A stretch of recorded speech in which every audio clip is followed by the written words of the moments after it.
Welcome to Talk Tickers. We're diving straight into the Cheniere Energy earnings call today. Our mission, as always, is to pull out those critical insights for experienced investors like you, giving you the clear picture on performance and what's next. Right, and Q1 2025 certainly gave us a lot to talk about. They actually reported record quarterly income from LNG operations. Record income, okay. Yeah, not just a small bump. It was a significant jump year over year. Really shows strengthening profitability there. And the other key metrics, EBITDA, cash flow. Consolidated adjusted EBITDA hit about $1.9 billion. Distributable cash flow was around $1.3 billion.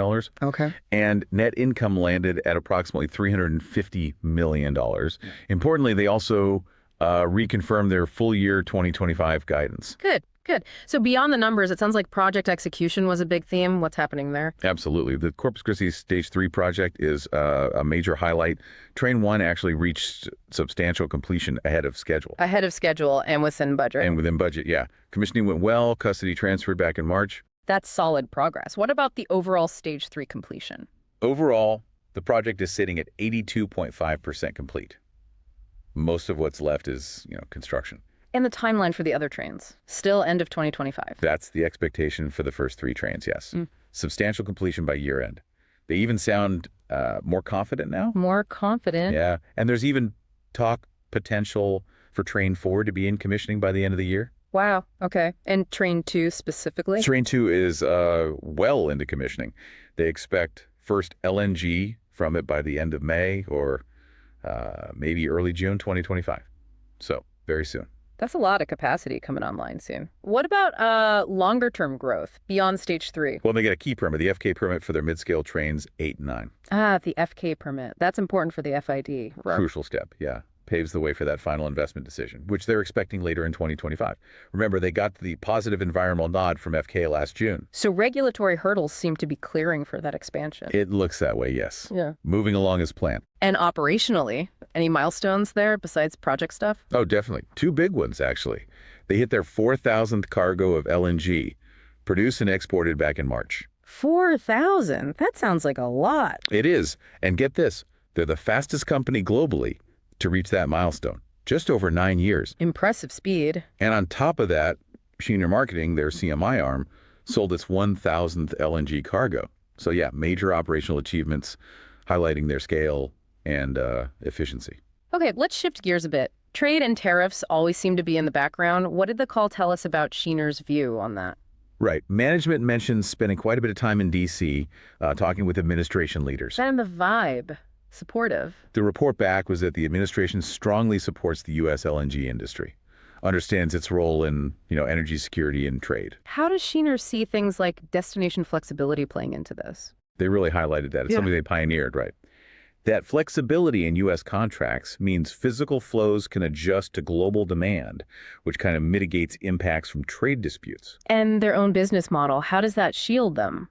Well, their model is highly contracted, mostly FOB free on board. That means the buyer takes over ownership at the loading point. So Cheniere's less exposed to short-term market swings. Exactly. It insulates them quite a bit from that volatility. And despite all the noise around trade, their long-term view on LNG demand hasn't changed. That was the clear message. Long-term demand outlook. Unchanged. They were very direct about that. Did they address functional cost impacts from tariffs on their projects? They did. Said tariffs aren't expected to materially hit Stage 3 procurements mostly done there. Okay. Or the mid-scale trains 8 and 9. They've already locked in over $500 million in cost with Bechtel for those long lead items. So costs are largely secured for those expansions. Seems so. They also pointed out how focusing on trade balances really highlights the positive impact of these long-term U.S. LNG contracts. Okay. Let's dig specifically into those mid-scale trains 8 and 9 again. What's the latest on getting that FID done? Confidence is increasing, they said, expecting it in the coming months. And the impact. What does this add to Corpus Christi? It's about 5 million tons per annum of additional volume, brings the whole platform capacity, including debottlenecking across all trains. Debottlenecking, so squeezing more out of existing kit. Exactly, optimizing efficiency. It brings the total capacity to around 60 million tons per annum. Big number. And the practical steps? Site work? Contracts? They got the FK go-ahead for site work in May, And they're working with Bechtel now to finalize the main EPC contract. Leveraging Stage 3 experience, I assume? That's the plan. Maximize existing infrastructure, use lessons learned from Stage 3 execution, should help with, cost and timing. All right, shifting to the wider LNG market, what trends did Cheniere management point out in Q1? Well, Q1 2025 was relatively tight. You had normal winter weather, not much new supply coming online yet. So prices were? Spot prices dropped quite a bit after mid-February highs, but interestingly, they stayed above where they were a year ago. And U.S. exports, feed gas levels? U.S. feed gas averaging around 16 BCF per day currently. But the projection is significant growth by 2029. How much growth? We're talking over 80 million tons of incremental liquefaction capacity expected from U.S. projects by then. That's a huge increase. What does that do to the market? They see it as a kind of relief valve.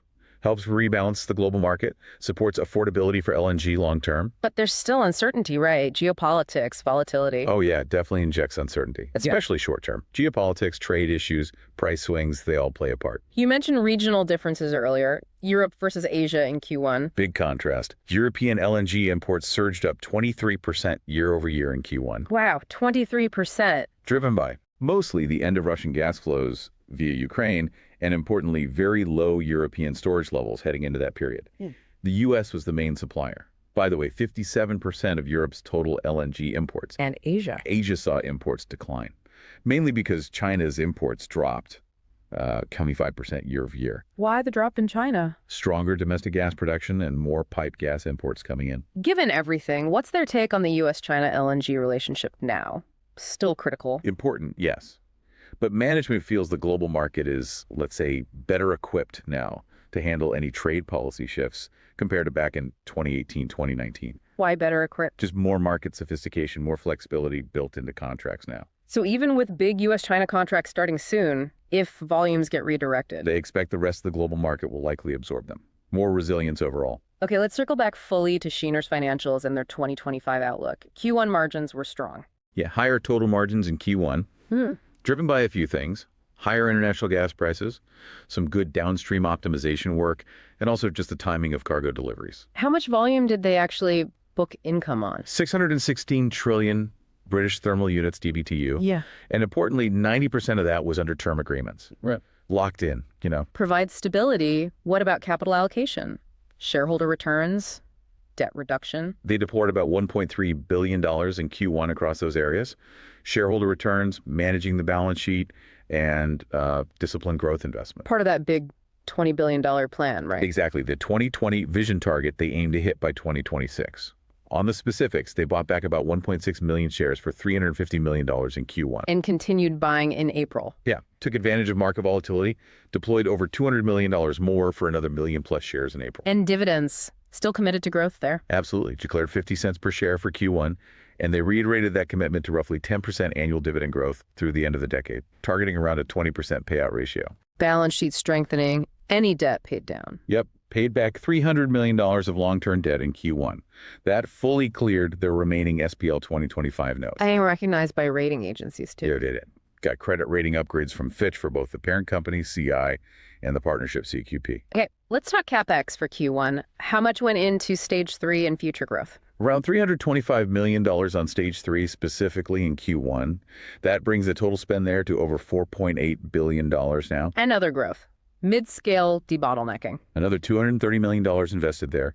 That includes work on mid-scale trains 89 and also the potential Sabine Pass expansion. And despite all the spending and market fluctuations, the full year 2025 guidance holds firm. Reconfirmed. $6.5 to $7 billion in consolidated adjusted EBITDA, $4.1 to $4.6 billion in distributable cash flow. Production forecast. 47 to 48 million tons of LNG for 2025. That includes the contribution from Stage 3 as those trains ramp up. Any operational things to watch for this year? Maintenance? Yeah, they flagged major maintenance planned for Sabine Pass trains 3 and 4 this summer. How are they managing market price swings impacting margins recently?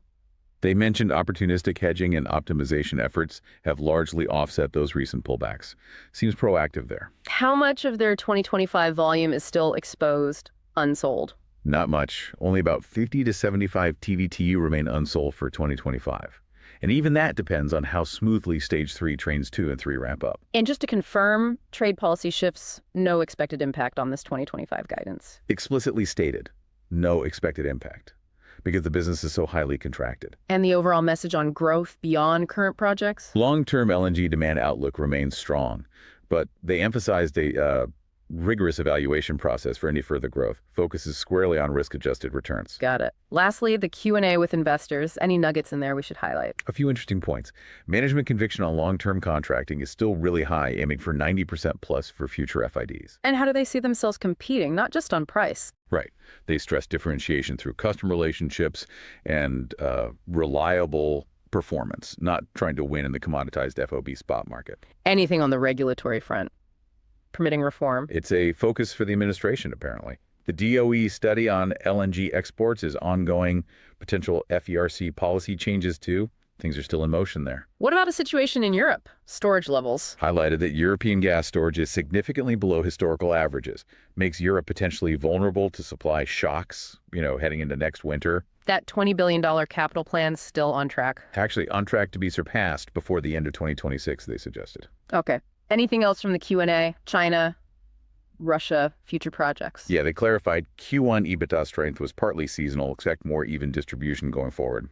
China remains critical long-term, but Cheniere's business is agnostic to where their Chinese counterparties ultimately send the cargoes. Makes sense. No expectation of Russian pipeline gas to Europe resuming significantly anytime soon. Oh. They're actively managing next year's uncontracted capacity with forward sales. And the FID for Trains 89, still coming months. Yes, pending final permits and the EPC deal. Sabine expansion FID is further out, maybe late 2026 or early 2027, if it meets return thresholds. Funding for all this growth, still cash flow and the Stage 3 loan. Primarily, yes. No major shift in thinking on funding strategy. Existing cash flow and tapping that Stage 3 term loan as needed. Okay.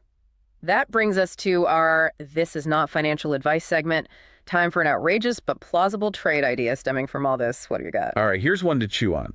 Given those low European gas storage levels we talked about, all the uncertainty around Russian flows, what about a long position in European natural gas futures, specifically for the winter of 2025-2026? Okay. Betting on a tight European winter market next year? Sort of. The idea is if Europe faces a cold winter or, more supply disruptions, prices could spike significantly. Yeah. Low storage makes them vulnerable. What's the outrageous part and what's the risk? Well, the outrageous part is maybe the timing and betting directly on that winter scenario. The risk.